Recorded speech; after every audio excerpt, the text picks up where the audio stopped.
Powered by NBC bearings, భారతదేశపు మొట్టమొదటి bearing తయారుదారు.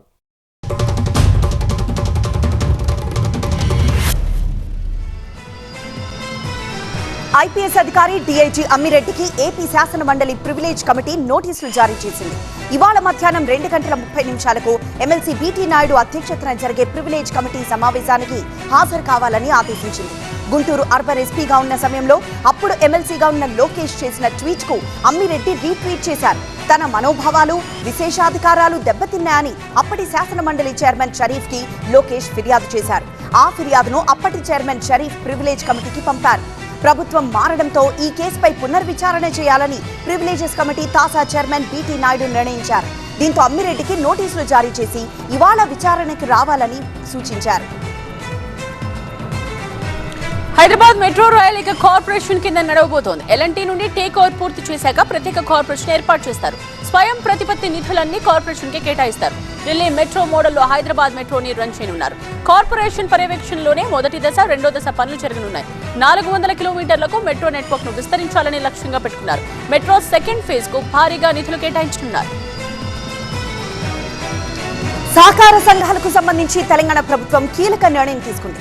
ఇక నుంచి ఆయా సంఘాల్లో ఎన్నికలు నిర్వహించకూడదని ప్రభుత్వం ఆలోచిస్తోంది. ఇక నుంచి నామినేటెడ్ పాలక మండళ్లుగా సహకార సంఘాలు ఉండబోతున్నాయి. వ్యవసాయ మార్కెట్ కమిటీల తరహాలోనే నియామకాలు ఉండబోతున్నాయి. సంక్రాంతిలోపు పాలక వర్గాల ఏర్పాటు లక్ష్యంగా ప్రభుత్వం ముందుకు సాగుతోంది. ప్రతి పీఏసీఎస్ కు 13 మందితో పాలక వర్గం ఉండబోతోంది. చైర్మన్, వైస్ చైర్మన్ తో పాటు 11 డైరెక్టర్లు ఉంటారు. ఎస్సీ, ఎస్టీ, బీసీలకు 3 డైరెక్టర్ పోస్టులు తప్పనిసరి చేస్తున్నారు.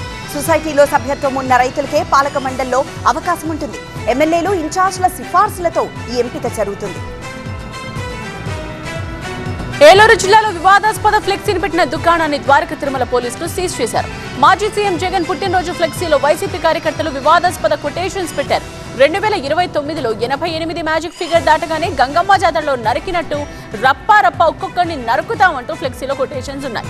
ఫ్లెక్సీ ఏర్పాటుతో గ్రామంలో ఘర్షణ వాతావరణం ఏర్పడింది. ప్రజలు భయభ్రాంతులకు లోనవుతున్నారని టీడీపీ నేతలు పోలీసులకు ఫిర్యాదు చేశారు. ఫ్లెక్సీ తీయమంటే అందులో ఉన్నది నిజం చేస్తామని బెదిరించారని ఆ ఫిర్యాదులో వివరించారు. వివాదాస్పద ఫ్లెక్సీ ఏర్పాటు చేసిన 6, ఫ్లెక్సీ తయారు చేసిన మరో వ్యక్తిపై కేసు నమోదు చేశారు. ఫ్లెక్సీ తయారు చేసిన తూర్పుగోదావరి జిల్లా నల్లజర్లలోని రాయల్ ఫ్లెక్సీ ప్రింటర్స్ ని పోలీసులు సీజ్ చేశారు. గ్రేటర్ హైదరాబాద్ విస్తరణకు సంబంధించి ప్రభుత్వం దూకుడుగా ముందుకు వెళ్తోంది. ప్రస్తుత జీహెచ్ఎంసీతో పాటు కొత్తగా మరో 2 కార్పొరేషన్లు ఏర్పాటు చేయాలని యోచనలో ఉంది. 3 నగరపాలక సంస్థలుగా హైదరాబాద్ విభజన ప్రతిపాదనను తెరపైకి తెచ్చింది. దీనిపై నిన్న మంత్రుల సమావేశంలో కీలక చర్చ జరిగింది. సైబరాబాద్ పేరుతో ఒక కొత్త కార్పొరేషన్ ఏర్పాటు చేయనున్నట్లు తెలుస్తోంది. ఇవాళ నుండి 3 రోజుల పాటు కడప జిల్లాలో మాజీ సీఎం వైఎస్ జగన్ పర్యటించనున్నారు. 3 రోజుల పాటు పులివెందులలో బస చేసి స్థానిక ప్రజలను కలవనున్నారు. క్రిస్మస్ వేడుకల తర్వాత జగన్ తిరిగి బెంగళూరు వెళ్లనున్నారు. ఇవాళ గద్వాల జిల్లాలో గవర్నర్ జిష్ణుదేవ్ వర్మ పర్యటిస్తారు. జోగులాంబదేవిని గవర్నర్ దర్శించుకోనున్నారు. ఆ తర్వాత అక్కడ ఏర్పాటు చేసిన చేనేత వస్త్ర స్టాల్స్ ను గవర్నర్ పరిశీలించనున్నారు. చేనేతకు గద్వాల ప్రసిద్ధి కావడంతో అక్కడి నేతన్నలతో గవర్నర్ మాట్లాడనున్నారు. యాదగిరిగుట్టలో ఫ్లెక్సీల పంచాయతీ నడుస్తోంది. కొత్త సర్పంచ్ల ఆత్మీయ సన్మాన సభ సందర్భంగా వైకుంఠ ద్వారం దగ్గర కాంగ్రెస్ ఫ్లెక్సీలను ఏర్పాటు చేసింది. కాంగ్రెస్ ఫ్లెక్సీలను బీఆర్ఎస్ కార్యకర్తలు చింపివేశారు. నిషేధం ఉన్నప్పటికీ ఫ్లెక్సీలు ఎలా పెట్టారంటూ బీఆర్ఎస్ శ్రేణులు నిలదీశాయి. ఫ్లెక్సీల గొడవపై కేసు నమోదు చేసిన పోలీసులు బీఆర్ఎస్ కార్యకర్తలను అదుపులోకి తీసుకున్నారు. సాగునీటి ప్రాజెక్టులకు తెలంగాణ ప్రభుత్వం రక్షణ కల్పించాలని water man of the India Rajender Singh కోరారు. పెద్దపల్లి జిల్లా ఓదెల మండలం గుంపుల, తనుగుల మధ్య ఉన్న చెక్ డ్యాం పేలుడు కారణంగానే ధ్వంసమైందని చెప్పారు. చెక్ డ్యాం ను పరిశీలించారు. ధ్వంసమైన చెక్ డ్యాం ను వెంటనే తిరిగి నిర్మించాలని కోరారు. సాగునీటి ప్రాజెక్టుల పేల్చివేతలపై పీపుల్స్ ఎంక్వైరీ కమిషన్ ఏర్పాటు చేస్తామన్నారు. రాష్ట్ర ప్రభుత్వం స్పందించి సాగునీటి ప్రాజెక్టుల ధ్వంసంపై చర్యలు తీసుకోవాలన్నారు. బాధ్యులను వెంటనే శిక్షించాలని ఆయన డిమాండ్ చేశారు. తెలంగాణ అసెంబ్లీ సమావేశాలు ఈ నెల 29 నుండి ప్రారంభం కానున్నాయి. గోదావరి, కృష్ణా జలాల ప్రధాన అజెండాగా సమావేశాలు జరగనున్నాయి. కేంద్రం దగ్గర పెండింగ్ అంశాలపై సభలో చర్చిస్తారు. నదీ జలాలపై గత ప్రభుత్వ విధానాలతో పాటు కాంగ్రెస్ ప్రభుత్వం చేపట్టిన కార్యక్రమాలను కూడా ప్రభుత్వం సభలో చర్చించనుంది. రాజంపేటను జిల్లా కేంద్రం చేయాలని జేఏసీ బంద్ కు పిలుపునిచ్చింది. జిల్లా కేంద్రంగా రాజంపేట చేయాలని డిమాండ్ చేస్తున్నారు. బంద్ కు రాజకీయ పార్టీలు, వ్యాపార సంఘాలు, విద్యా సంస్థలు మద్దతు పలికాయి. ప్రభుత్వ కార్యాలయాల ఉద్యోగులు, విద్యాసంస్థలు బంద్ పాటించాలని రాజంపేట జిల్లా కేంద్ర సాధన జేఏసీ కోరింది. తెల్లవారుజాము నుంచే ఆర్టీసీ బస్టాండ్ ఎదుట బస్సులు వెళ్లకుండా ఆపేశారు. కూరగాయల మార్కెట్ను మూసేసిన వ్యాపారులు స్వచ్ఛందంగా బంద్లో పాల్గొన్నారు.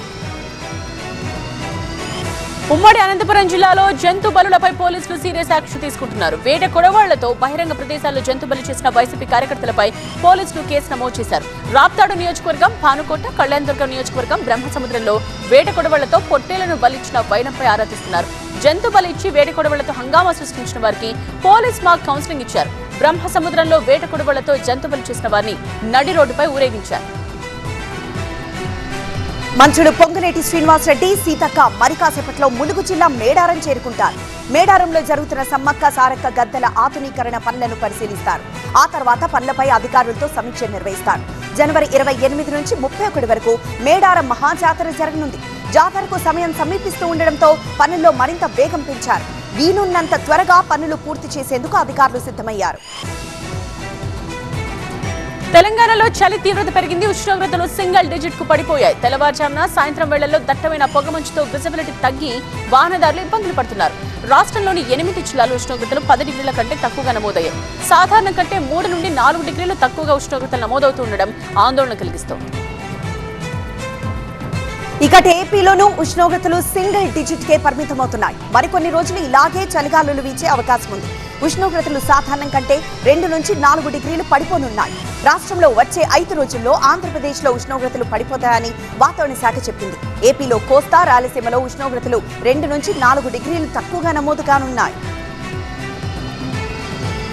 అల్లూరు జిల్లా పాడేరు ఏజెన్సీలో చలి తీవ్రత పెరిగింది. పొగమంచు దట్టంగా అలుముకుంది. క్రమంగా ఉష్ణోగ్రతలు తగ్గుతున్నాయి. అరకులో 6 డిగ్రీల ఉష్ణోగ్రత నమోదైంది. మినుమనూరులో 8, పాడేరు, చింతపల్లిలో 10 డిగ్రీల ఉష్ణోగ్రతగా ఉంది. రానున్న 4 రోజుల్లో చలి తీవ్రత పెరుగుతుందని వాతావరణ కేంద్రం చెబుతోంది.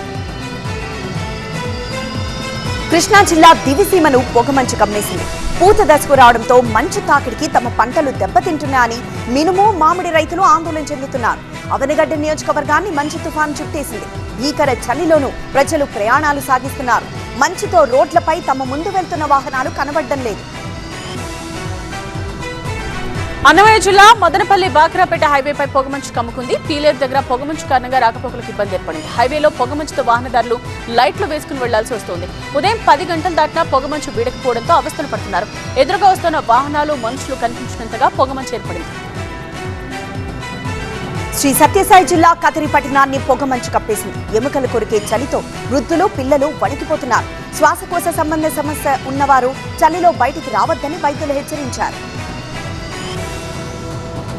ఉత్తరాదిని పొగమంచు కమ్మేసింది. కొన్ని చోట్ల అడుగు దూరంలో ఏముందో కూడా కనిపించడం లేదు. దట్టమైన పొగమంచుకు తోడు వాయు కాలుష్యం పెరిగి ప్రజలు ఇబ్బందులు పడుతున్నారు. ఢిల్లీతో పాటు పంజాబ్, హర్యానా, ఉత్తరప్రదేశ్, బీహార్ రాష్ట్రాల్లో విజిబిలిటీ 0 స్థాయికి పడిపోయింది. పొగమంచు ప్రభావంతో దేశ రాజధానిలో 150కి పైగా విమాన సర్వీసులు రద్దవగా వందలాది రైళ్లు ఆలస్యంగా నడుస్తున్నాయి. రోడ్లపై వాహనదారులు కనీసం 50 మీటర్ల దూరాన్ని కూడా చూడలేకపోతున్నారు. దీనివల్ల పలు చోట్ల రోడ్డు ప్రమాదాలు జరుగుతున్నాయి. దేశ రాజధానిని కాలుష్యం, పొగమంచు ఉక్కిరిబిక్కిరి చేస్తున్నాయి. చలి కూడా పెరుగుతోంది. దీన్ని దృష్టిలో ఉంచుకొని ప్రభుత్వం గ్రాప్ 4 ఆంక్షలను అమలు చేస్తోంది. 5వ తరగతి వరకు విద్యార్థులకు పాఠశాలలు మూసివేసి ఆన్లైన్ తరగతులు నిర్వహించాలని, కార్యాలయాల్లో 50% మందికి వర్క్ ఫ్రం హోమ్ ఇవ్వాలని ఆదేశాలు ఇచ్చింది. అత్యవసర సేవలకు తప్ప మిగిలిన భారీ వాహనాలను ఢిల్లీలోకి అనుమతించడం లేదు. రాబోయే 2-3 రోజుల పాటు ఇవే పరిస్థితులు కొనసాగే అవకాశం ఉందని అధికారులు తెలిపారు. మేడిపల్లిలో భర్త అశోక్ హత్య కేసులో భార్య పూర్ణిమతో పాటు ప్రియుడు మహేష్ ను అరెస్ట్ చేశారు. ప్రియుడితో కలిసి భర్తను హత్య చేసి గుండెపోటు అని నమ్మించింది. పోలీసుల విచారణలో పూర్ణిమ పొంతనలేని సమాధానం చెప్పడంతో వారికి అనుమానం వచ్చింది. భర్త ఒంటిపై గాయాలుండటంతో తమదైన శైలిలో విచారించారు. సీసీ ఫుటేజ్ ని పరిశీలించి వారిని అదుపులోకి తీసుకుని విచారించారు. ముందుగా భర్తను కొట్టి మెడకు చున్నీ చుట్టి హత్య చేసినట్టు పోలీసుల విచారణలో తేలింది. విశాఖ పూర్ణ మార్కెట్లో అగ్ని ప్రమాదం జరిగింది. మంటల్లో 6 షాపులు కాలిపోయాయి. 4 ఫైర్ ఇంజన్లతో అగ్నిమాపక సిబ్బంది మంటలు నార్పారు. పండుగ సీజన్ కావడంతో షాపుల్లో భారీగా స్టాక్ ఏర్పాటు చేశారు. 6 దుకాణాల్లో సరుకులు పూర్తిగా దగ్ధం కావడంతో భారీగా ఆస్తి నష్టం జరిగింది. వనపర్తి జిల్లా వనపర్తి మండలం కడుకుంట్ల గ్రామంలో తెలుగు వెంకటేష్ అనే కూలీ ఇంటికి 7,120 రూపాయల కరెంట్ బిల్ వచ్చింది. గతంలో ఉన్న పెండింగ్ బిల్ 813 రూపాయలు చెల్లించి గృహజ్యోతి పథకం కోసం వెంకటేష్ మీటర్ మార్చారు.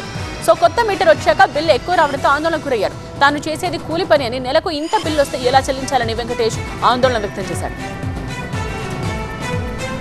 లండన్ నుంచి హైదరాబాద్ వస్తున్న బ్రిటిష్ ఎయిర్లైన్స్ విమానానికి బాంబు బెదిరింపు మెయిల్ వచ్చింది. విమానాన్ని శంషాబాద్ ఎయిర్పోర్ట్ లో ల్యాండింగ్ చేశారు. 200 మందికి పైగా ప్రయాణికులను కిందకి దింపిన పోలీసులు తనిఖీ చేస్తున్నారు. నిర్మల్ జిల్లా భైన్సాలోని మున్సిపల్ పారిశుద్ధ్య కార్మికులు 5 రోజులుగా సమ్మె చేస్తున్నారు. దీంతో పట్టణ పరిధిలో ఎక్కడి చెత్త అక్కడే పేరుకుపోయింది. చెత్త సేకరణ నిలిచిపోవడంతో వీధుల్లో వాసన వస్తోంది. మార్కెట్ వెళ్లే మార్గంలోని రోడ్డుకి ఇరువైపులా చెత్త వేయడంతో ప్రజలు ఇబ్బందులు పడుతున్నారు. భైన్సా మున్సిపాలిటీలో మొత్తం 110 మంది ఒప్పంద పారిశుద్ధ్య కార్మికులు సమ్మెలో పాల్గొంటున్నారు. శ్రీశైలం బ్రహ్మరాంబ మల్లికార్జున స్వామి దేవాలయ హుండీ లెక్కించారు. 27 రోజుల్లో 4,89,38,000 రూపాయల ఆదాయం వచ్చింది. చంద్రావతి కళ్యాణ మండపంలో పకడ్బందీగా జరిగిన ఈ లెక్కింపులో నగదుతో పాటు బంగారం, వెండి, విదేశీ కరెన్సీ వచ్చింది. ఈ లెక్కింపు ప్రక్రియను అత్యంత భద్రతా ఏర్పాట్లతో నిర్వహించారు. సీసీ కెమెరాల నిఘా మధ్య ప్రతి హుండీని జాగ్రత్తగా తెరిచి లెక్కించారు. తిరుమల శ్రీవారి సర్వదర్శనానికి 12 గంటల సమయం పడుతోంది. ఏటీజీహెచ్ వరకు భక్తుల క్యూ లైన్ ఉంది. నిన్న శ్రీవారిని 60,764 మంది భక్తులు దర్శించుకున్నారు. వెంకన్న హుండీ ఆదాయం 4 కోట్ల లక్ష రూపాయలు వచ్చింది. సంగారెడ్డి జిల్లా జాతీయ రహదారిపై కోహిర్ చౌరస్తా దగ్గర ట్రావెల్స్ బస్సు బోల్తా పడింది. ముంబై నుంచి హైదరాబాద్ వెళ్తున్న డాల్ఫిన్ ట్రావెల్స్ బస్సు బోల్తా పడి కొందరు ప్రయాణికులకు స్వల్ప గాయాలయ్యాయి. ప్రమాదం జరిగిన సమయంలో బస్సులో 31 మంది ప్రయాణికులున్నారు. టెక్ విద్యార్థులతో సీఎం చంద్రబాబు క్వాంటమ్ టాక్ నిర్వహిస్తున్నారు. క్వాంటమ్ ప్రోగ్రామ్ పై వేల మంది టెక్ విద్యార్థులతో ఆన్లైన్ లో ముఖ్యమంత్రి మాట్లాడుతున్నారు. దేశంలోనే తొలిసారిగా విద్యార్థుల్లో నైపుణ్య కల్పనకు రాష్ట్ర ప్రభుత్వం శ్రీకారం చుట్టింది. క్యూబిన్, వైసర్ సంస్థలతో కలిసి రాష్ట్రంలో తొలిసారి క్వాంటమ్ ప్రోగ్రామ్ నిర్వహిస్తోంది. క్వాంటమ్ ట్రైనింగ్ ప్రోగ్రామ్ కోసం 50,000 మంది విద్యార్థులు, ఐటీ రంగ ఉద్యోగులు రిజిస్టర్ చేసుకున్నారు. టెక్నాలజీ లక్ష్యాల గురించి సదస్సులో సీఎం చంద్రబాబు వివరించారు. ఏపీ నుంచి 1,00,000 మంది క్వాంటమ్ నిపుణుల్ని తయారు చేయడమే లక్ష్యంగా ఈ కార్యక్రమం జరుగుతోంది. తిరుమల శ్రీవారి ఆలయంలో శాస్త్రోక్తంగా కోయిల్ అల్వాల్ తిరుమంజనం జరిగింది. కోయిల్ అల్వాల్ తిరుమంజనంలో టీటీడీ ఈఓ బోర్డు సభ్యులు పాల్గొన్నారు. మూల విరాట్కు తెల్లని వస్త్రాన్ని కప్పి ఆలయ అంతర్భాగంలో శుద్ధి కార్యక్రమం నిర్వహించారు.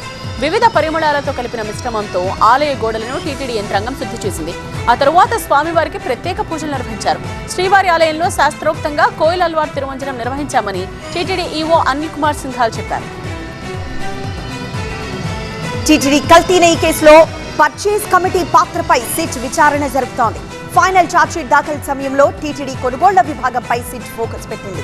టీటీడీకి కల్తీ నెయ్యి సరఫరా సమయంలో కమిటీలో ఉన్న చెవిరెడ్డి, కొలుసు పార్థసారథి, వేమిరెడ్డి ప్రశాంతి రెడ్డిలను విచారిస్తోంది. ఇప్పటికే చెవిరెడ్డిని సిట్ అధికారులు విచారించారు. అప్పటి టీటీడీ కొనుగోళ్ల విభాగం జీఎం సుబ్రహ్మణ్యంను విచారించి ఆధారాలతో విచారిస్తున్నారు. కొలుసు పార్థసారథి, వేమిరెడ్డి ప్రశాంతి రెడ్డిని కూడా విచారించే అవకాశం ఉంది. శ్రీహరికోట నుండి LVM-3 M6 రాకెట్ ప్రయోగానికి కౌంట్ డౌన్ ప్రారంభమైంది. రేపు ఉదయం 8:55 శ్రీహరికోట నుండి రాకెట్ ప్రయోగిస్తారు. అమెరికాకు చెందిన బ్లూబర్డ్ ఉపగ్రహాన్ని ఇస్రో నింగికి పంపనుంది. బ్లూబర్డ్ ఉపగ్రహం నేరుగా కక్ష నుండి డివైస్ కు సిగ్నల్ రానున్నాయి. తొలిసారిగా భారీ ఉపగ్రహాన్ని నింగిలోకి పంపుతున్నారు. 6.5 టన్నుల బరువున ఉపగ్రహాన్ని రాకెట్ నింగిలోకి తీసుకువెళ్లనుంది. పవర్డ్ బై NBC బేరింగ్స్, భారతదేశపు మొట్టమొదటి బేరింగ్ తయారుదారు.